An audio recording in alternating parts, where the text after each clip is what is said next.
Hi friends, egg వెల్లుల్లి కారం చాలా స్పైసీగా ఈ చలికాలంలో జలుబులకు తరిమి కొట్టాలంటే ఇది ఒక్కసారి చేసుకొని తినండి. ఎలా చేసుకోవాలో చూసేద్దాము. జీలకర్ర వెల్లుల్లి వేసి కచ్చాపెచ్చాగా దంచుకోవాలి.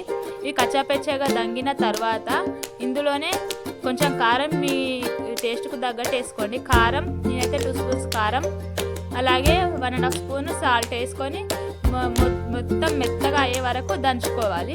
ఈ దంచి పక్కన పెట్టేసుకొని ముందే ఎగ్స్ కట్ చేసుకొని ఒక ఎగ్లో 2 భాగాలు చేసి కట్ చేసుకోవాలి. కొంచెం పెనం పెట్టి పెనంలో ఆయిల్ వేసి ఆయిల్లో కొంచెం కారం, కొంచెం పసుపు, కొంచెం అంతా సాల్ట్ వేసి మనం ముందుగా ఉడికించి కట్ చేసి పెట్టుకున్న ఎగ్స్ వేసి మంచిగా గోలనివ్వాలి.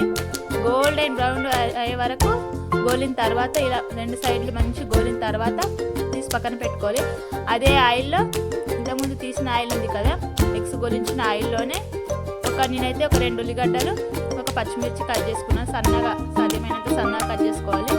అందులోనే కొంచెం ఉప్పు వేసి ఈ గోల్డ్ కలర్ అయ్యేంత వరకు వేగనివ్వాలి.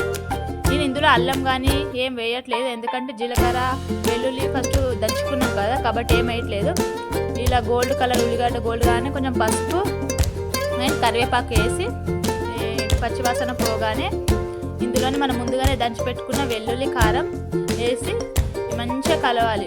మంచిగా ఈ వెల్లుల్లి కారం నూనెలో మంచిగా గోలిన తర్వాత ఇందులోనే మనం ముందుగానే కొంచెం చికెన్ మసాలా, కొంచెం నేను ధనియా పౌడర్ వేసుకున్నాను. ఈ పచ్చివాసన పోగానే మనం ముందుగానే నూనెలో గోలించి పెట్టుకున్న ఎగ్స్ వేసేస్తే చాలా సూపర్. ఒక 2 నిమిషాలు ఉంచేస్తే, లో ఫ్లేమ్లో 2 నిమిషాలు ఉంచేస్తే ఎగ్ వెల్లుల్లి కారం రెడీ. ఒక్కసారి ఇలా ట్రై చేసి ఎలా వచ్చిందో కామెంట్ చేయండి ఫ్రెండ్స్. నా ఛానల్ సబ్స్క్రైబ్ చేసుకోండి.